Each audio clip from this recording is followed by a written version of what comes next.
नमस्कार दोस्तों, आज हम लोग इस वीडियो में केमिस्ट्री चैप्टर 1 के ऑब्जेक्टिव क्वेश्चन करने वाले हैं। दोस्तों, इस चैप्टर का ऑब्जेक्टिव क्वेश्चन याद करना इतना आसान बात नहीं है, थोड़ा मुश्किल होता है। लेकिन आप लोग मेरी वीडियो देख रहे हैं तो आप लोग को याद ज़रूर होगा।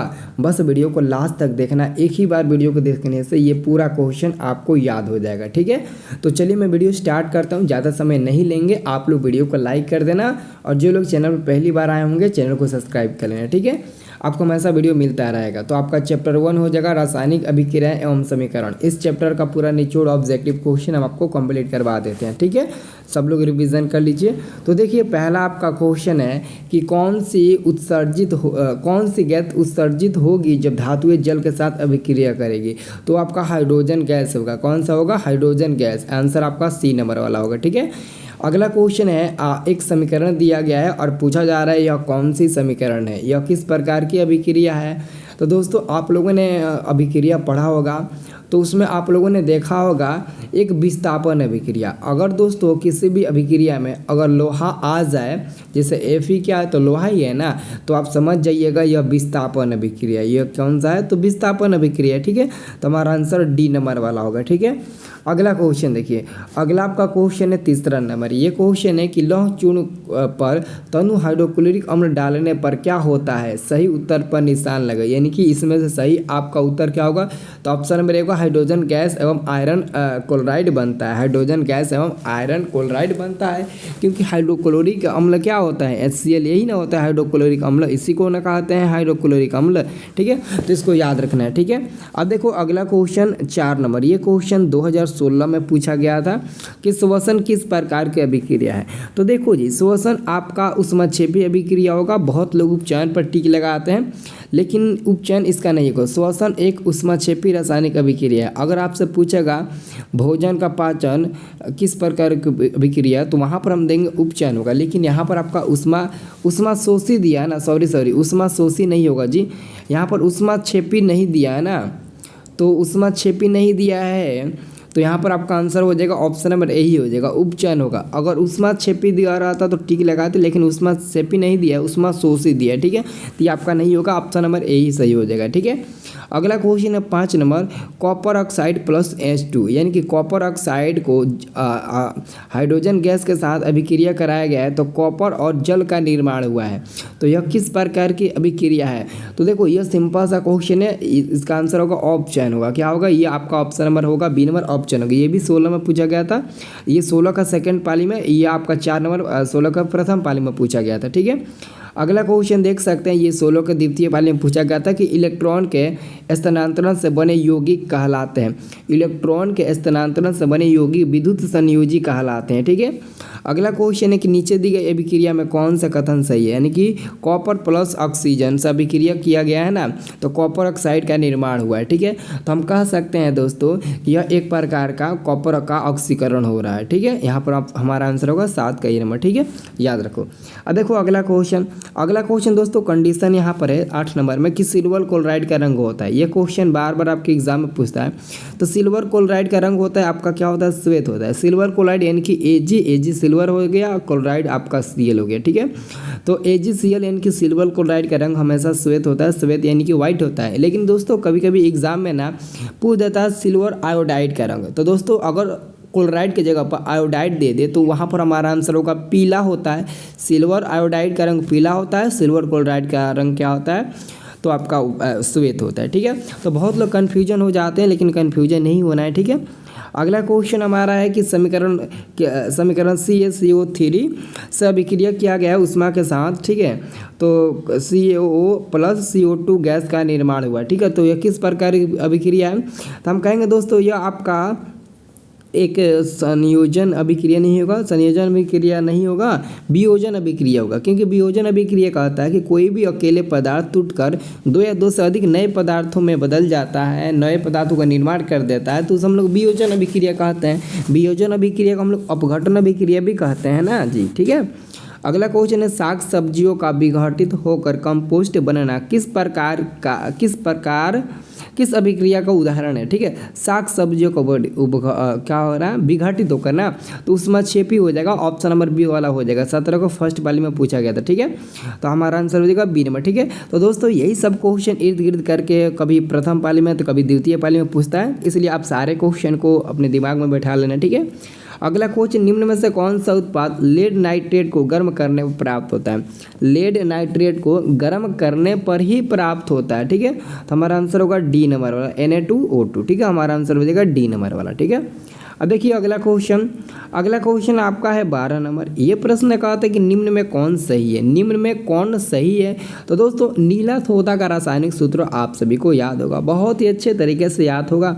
तो नीला सोदा का रासायनिक सूत्र होता है सोडियम कार्बोनेट डेकाहाइड्रेट। तो आप लोग टिक लगा देना इसी पर। ठीक है, अगला क्वेश्चन है लोहा से जिंक को लेपित करने की क्रिया को हम लोग क्या कहते हैं। तो सिंपल सा क्वेश्चन है जी, इसका आंसर तो हर कोई बता सकता है, गैल्वेनीकरण कहते हैं। ठीक है, ये 13 और 2021 के फर्स्ट वाले में क्वेश्चन पूछा गया है। ठीक है, अब देखिए जी अगला क्वेश्चन आपका है 14 नंबर। ये क्वेश्चन कहा था कि जस्ता तथा तनु हाइड्रोक्लोरिक अम्ल की अभिक्रिया के फलस्वरूप निम्न में से कौन सी गैस बनता है। ठीक है, तो जस्ता क्या होता है, जस्ता जेडेन होता है, और प्लस में हाइड्रोक्लोरिक अम्ल अभी मैंने बताया आपको HCl होता है। तो पक्का निश्चित रूप से यहाँ पर हाइड्रोजन गैस मुक्त होगा, हाइड्रोजन गैस निकलेगा बाहर। तो हमारा आंसर होगा सी नंबर वाला 14 का। ठीक है, कोई डाउट है नहीं। ठीक है, अब देखो अगला क्वेश्चन आपका है, ये 12 में पूछा गया था, 12 के ए में पूछा गया था। कोई तत्व ऑक्सीजन के साथ अभिक्रिया कर उच्च गलनांक वाला यौगिक निर्मित करती है, तो यह यौगिक जल में विलय है, तो यह तत्व हो सकता है। तो कैल्शियम ही हो सकता है, क्योंकि कैल्शियम की परमाणु संख्या 20 होता है, तो पक्का कैल्शियम ही होगा। अगला क्वेश्चन आपका कि जल के एक अणु में हाइड्रोजन एवं ऑक्सीजन के परमाणुओं की संख्या का अनुपात क्या होता है जल के। तो सबसे पहले दोस्तों इसको बताने से पहले आप लोगों को पता होना चाहिए कि 22 के फर्स्ट वाले में पूछा गया था, और जल हमारा होता है H2O, और H2O में पहले जल पूछा है, तो जल के 2 अणु हैं और ऑक्सीजन के 1 अणु है, तो 2:1 मिलेगा ना, तो 2:1 हमारा आंसर हो जाएगा बी नंबर। ठीक है, ऐसे ही अच्छे से याद रखना। अब देखो अगला क्वेश्चन है कि नीचे दी गई अभिक्रिया के संबंध में कौन सा कथन सही है। तो दोस्तों हम कह सकते हैं कार्बन अपचयित हो रहा है, इसमें जो कार्बन है C है यह अपचयित हो रहा है, तो हमारा आंसर होगा ए नंबर वाला। ठीक है, अगला क्वेश्चन देखिए, अगला क्वेश्चन 18 नंबर है कि इनमें से निम्नलिखित में कौन संयोजन अभिक्रिया है। अब यहाँ पर दोस्तों संयोजन अभिक्रिया पहचानने से पहले आपको एक बात हमेशा पता होना चाहिए कि संयोजन अभिक्रिया हम लोग उसे कहते हैं जो मतलब कि एक या एक से अधिक पदार्थों का संयोग करके एक नए पदार्थ का निर्माण करते हैं। यानी कि जो जब भी कोई 2 या 2 से अधिक पदार्थ, एक या एक से अधिक पदार्थ संयोग करके एक नए पदार्थ का निर्माण करते हैं। ठीक है, यहाँ पर आप लोग गौर से देखिए ऑप्शन नंबर 1, यहाँ पर H2 और O2 2 नए पदार्थ हैं और दोनों को अभिक्रिया किया गया है ना, तो एक अकेले पदार्थ का निर्माण हुआ है H2O का। ठीक है, तो हम कह सकते हैं ये हमारा क्या है, तो ये हमारा संयोजन अभिक्रिया है। ठीक है, हम कह सकते हैं ये हमारा क्या है, तो संयोजन अभिक्रिया। ऑप्शन नंबर ए आपका करेक्ट आंसर हो जाएगा। ठीक है, अगला क्वेश्चन देख सकते हैं, ये क्वेश्चन देखिए 2021 के सेकंड पाली में पूछा गया था। देखो जी मैं जो भी क्वेश्चन बता रहा हूँ आप लोगों को पता ही होगा कितना इंपॉर्टेंट है, कभी प्रथम पाली में तो कभी सेकंड पाली में, कभी कभी कहाँ क्वेश्चन पूछा है। ठीक है, सब कुछ आपके सामने है। ठीक है, तो इसलिए दोस्तों नज़रअंदाज मत करें। देखो जी वीडियो देखने से कोई आपको नुकसान नहीं होगा, बट थोड़ा सा डेटा की ज़रूरत पड़ेगा। ठीक है, और थोड़ा सा डेटा आपको मतलब कि एग्ज़ाम में अच्छे मार्क्स दिला सकता है। ठीक है, और जो मेरा क्लास डिजिटल बोर्ड पर नहीं हुआ है उसके लिए आप लोग दुखी मत होइएगा। 12-13 अगस्त से आपका क्लास ओपन हो जाएगा। ठीक है, डिजिटल बोर्ड पर। ठीक है, अभी आपको पता है ना कि मैं अपने गांव में हूँ। ठीक है, और थोड़ा मतलब कि कुछ प्रॉब्लम ही हो गया था। ठीक है, मतलब कि तबीयत भी लेकर बहुत मतलब कि सीरियस हो गया था, इसके चलते आपका क्लास नहीं चल पा रहे। ठीक है, तो टेंशन मत लीजिएगा, 12-13 अगस्त से आपका क्लास ओपन हो जाएगा डिजिटल बोर्ड पर। ऐसा थोड़ी है कि आपका क्लास नहीं होगा, बिल्कुल होगा।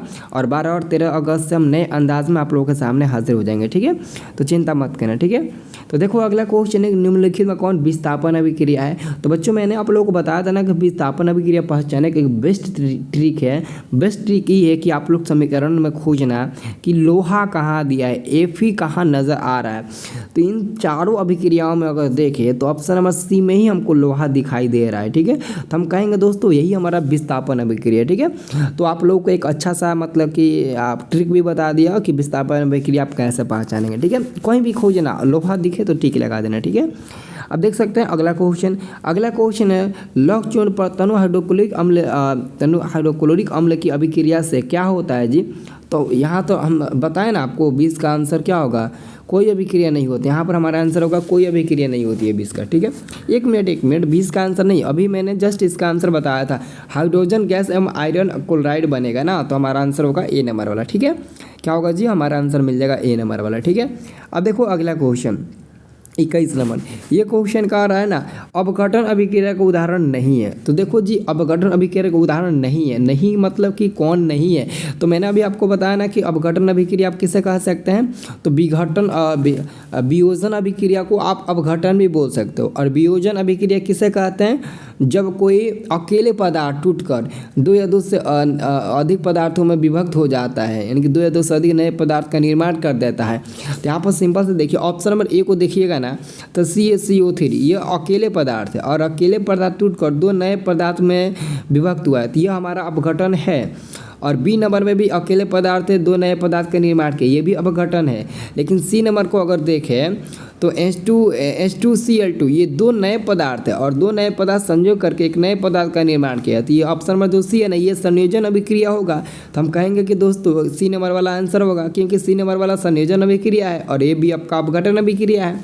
तो हमारा आंसर क्या होगा, सी नंबर वाला होगा ना, तो हमारा आंसर सी नंबर वाला हो जाएगा, ठीक है। ऐसे ही दोस्तों समझ कर याद करोगे ना, तो दुनिया में कोई ऐसा मतलब कि सेंटेंस नहीं है जो आपको याद नहीं होगा, ठीक है। अगला क्वेश्चन है 22 नंबर कि निम्नलिखित में कौन एक रेडक्स अभिक्रिया। अब आपको रेडक्स अभिक्रिया को खोजना है, तो देखो रेडक्स अभिक्रिया आपका ऑप्शन नंबर सी वाला जो दिया है ना, वही होगा आपका रेडक्स अभिक्रिया, ठीक है। क्या होगा, सी नंबर वाला आपका रेडक्स अभिक्रिया हो जाएगा, ठीक है। अब देखो अगला क्वेश्चन आपका 23 नंबर। देखो पाजी 23 नंबर क्वेश्चन कितना इंपॉर्टेंट है। क्वेश्चन है कि निम्नलिखित में कौन एक दहन अभिक्रिया। देखो दहन अभिक्रिया जैसे मोमबत्ती का जलना, मोमबत्ती कहीं दिया, मोमबत्ती का जलना, देखो कहीं ना कहीं दिया होगा मोमबत्ती का जलना, मोमबत्ती का नहीं, मोम का पिघलना दिया है, पेट्रोल का जलना, हाँ ये हो जाएगा पेट्रोल का जलना। देखो ये नहीं है कि मोमबत्ती का जलना ही होगा, पेट्रोल का जलना ये आपका दहन अभिक्रिया हो जाएगा, ठीक है। तो हमारा आंसर हो जाएगा सी नंबर, ठीक है, याद रखना। अब देखो अगला क्वेश्चन 24 नंबर, ये क्वेश्चन आपके 2019 के सेकंड पाली में और 2020 के फर्स्ट पाली में क्वेश्चन पूछा गया है, ठीक है। क्वेश्चन है कि रासायनिक अभिक्रिया के दौरान किसी पदार्थ में ऑक्सीजन का योग मतलब कि वृद्धि मानी कि मतलब बढ़ोतरी कहलाती है औपचन या फिर उपचन, या तो ए होगा या तो बी होगा। तो आप लोग बी नंबर पर टिक लगाओगे ना, तो आंसर आपका बिल्कुल सही होगा, ठीक है। हमारा आंसर हो जाएगा बी नंबर वाला, ठीक है। अब देखो अगला क्वेश्चन है निम्नलिखित कथनों में असत्य है। देखो यहाँ पर असत्य आपको बताना है, इसमें से कौन असत्य है कौन गलत है। ऑप्शन नंबर सी ऑक्सीकारक खुद को ऑक्सीकृत करते हैं, ये बिल्कुल गलत है, नहीं करते हैं ना।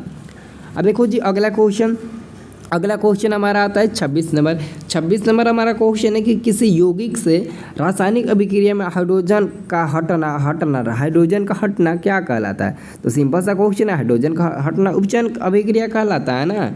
अगला क्वेश्चन है किसी वस्तु को हवा में जलने के लिए एक निश्चित न्यूनतम ताप की आवश्यकता होती है, जो कहलाती है तो ज्वलन ताप कहलाती है, फिर प्रज्वलन ताप कहलाती है।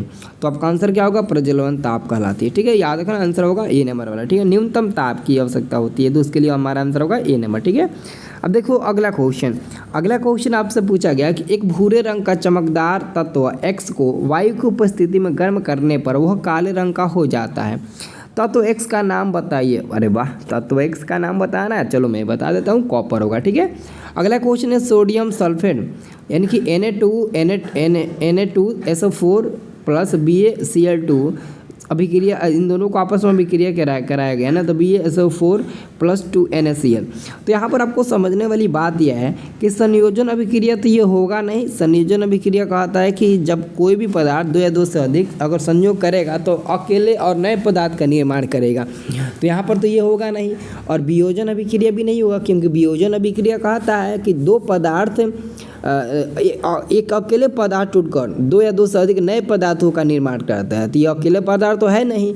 तो अब बचा क्या है, बचा हमारा सी नंबर वाला, तो हम कह देंगे सी नंबर वाला होगा। बिना याद किए हमारा आंसर मिल गया सी नंबर वाला, ठीक है। ऐसे ही दोस्तों याद करते हैं, कितना भी बड़ा समीकरण क्यों ना हम लोग टिक जरूर लगाएंगे।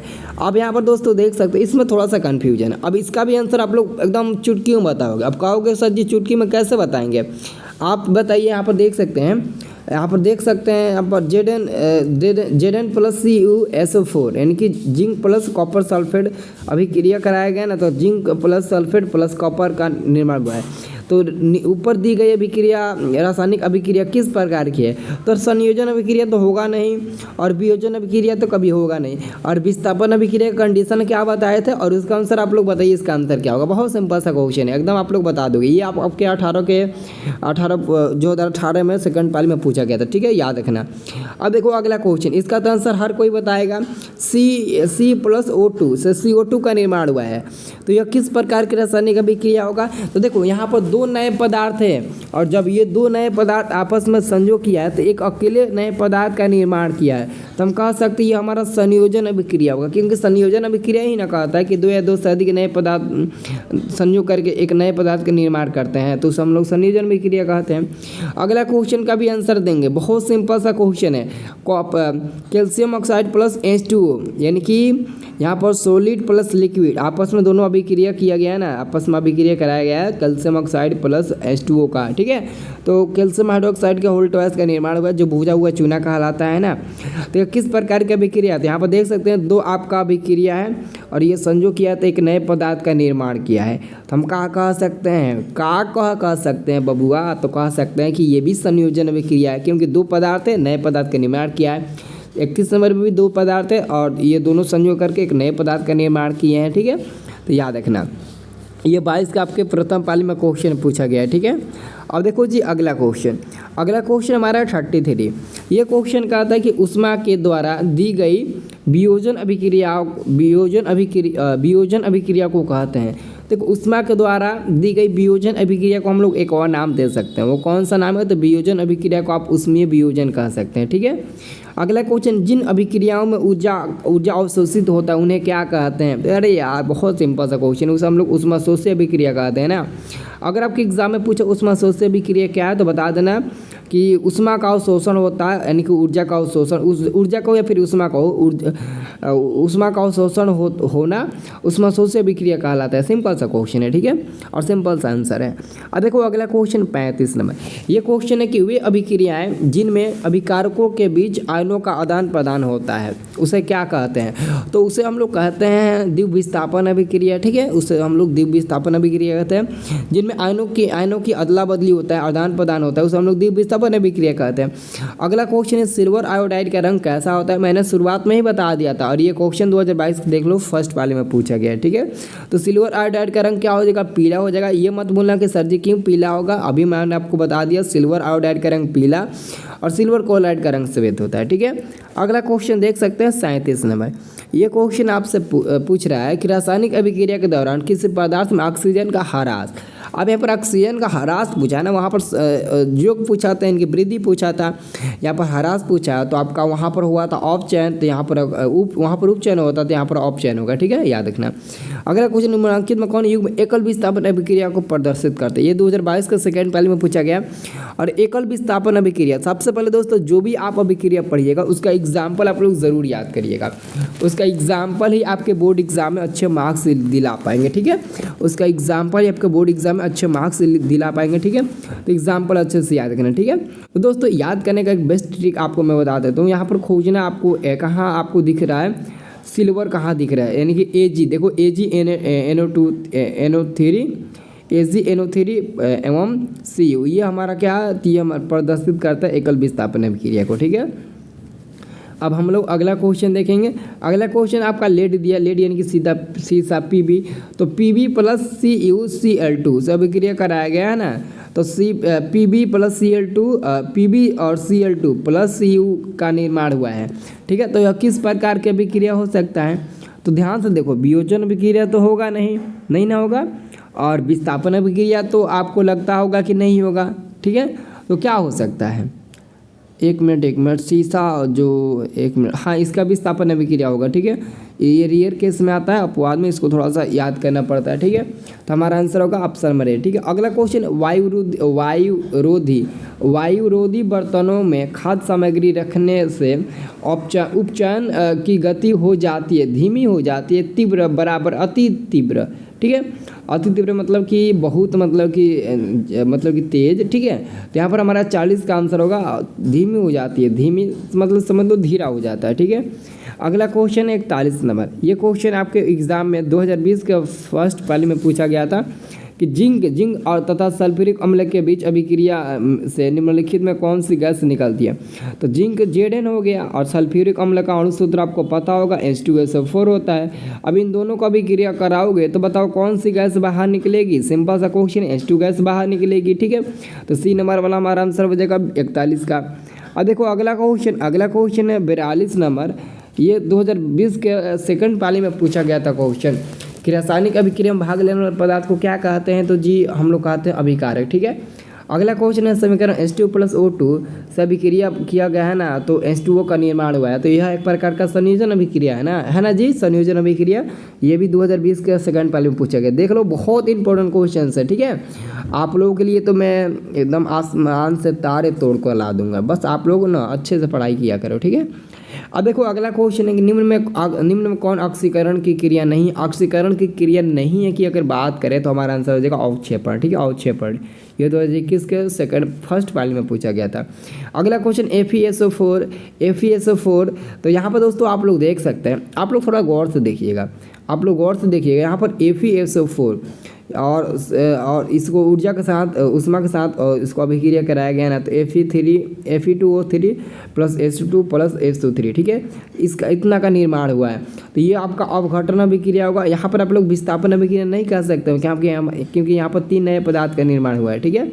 अगला क्वेश्चन देख सकते हैं, अभिक्रिया zinc oxide plus cobalt CO से अभिक्रिया किया गया तो जिंक प्लस कार्बन डाइऑक्साइड का निर्माण हुआ है। तो कौन अपचयित हो रहा है, इसमें कौन अपचयित हो रहा है। तो अगर अपचयित की बात करें तो हमारा होगा जिंक ऑक्साइड अपचयित हो रहा है, ठीक है। हमारा आंसर होगा D नंबर, ठीक है।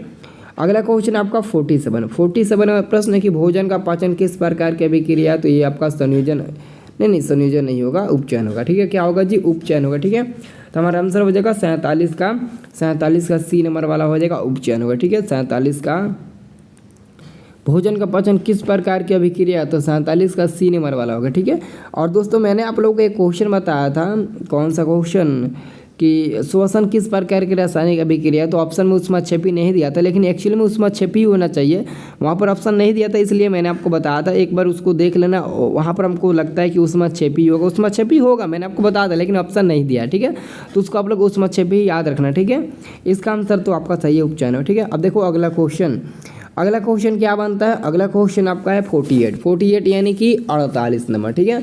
48 नंबर क्वेश्चन कहता है कि निम्नलिखित में कौन संतुलित रासायनिक समीकरण है, यानी कि कौन इसमें से संतुलित है। ध्यान से देखो ऑप्शन नंबर बी को। इधर BA को गो है, A गो है, इधर भी BA आपका A गो है, ठीक है। Cl2 इधर 2 गो है, तो इधर भी देख सकते हैं 2 और 2 है, यानी कि Cl2 यहाँ पर भी 2 है, H2 यहाँ पर 2 गो है, यहाँ पर भी H2 2 गो है, SO4 सही है। तो हमारा आंसर बिल्कुल सही है, ऑप्शन नंबर बी वाला, ये संतुलित है, ठीक है। अब अगला क्वेश्चन देख सकते हैं आप लोग कि जब कली चूना पर जल डाला जाता है तब किस प्रकार की अभिक्रिया होती है। तो बच्चा सब आप लोग देख सकते हैं, यहाँ पर आंसर हो जाएगा ऑप्शन नंबर आपका भी, ऊष्माक्षेपी होती है, ठीक है। अब दोस्तों अगला क्वेश्चन है कि अभिक्रिया जिसमें आयनों का आदान प्रदान होता है। तो दोस्तों जिसमें आयनों का आदान प्रदान होता है उसे हम लोग क्या कहते हैं, द्वितीय विस्थापन अभिक्रिया कहते हैं ना। अभी मैंने आपको बताया था, थोड़ा सा हिंट किया था, ठीक है। अगला ये दोस्तों 23 का फर्स्ट पाली में अगला क्वेश्चन 51 नंबर, ये भी 23 का फर्स्ट पाली में पूछा गया। अब इसमें क्वेश्चन पूछा गया कौन संतुलित नहीं है, इसमें आपको बताना है कौन संतुलित नहीं है। तो ऑप्शन नंबर डी को गौर से देखिए, यहाँ पर PB एगो है, यहाँ पर PB एगो है, ठीक है।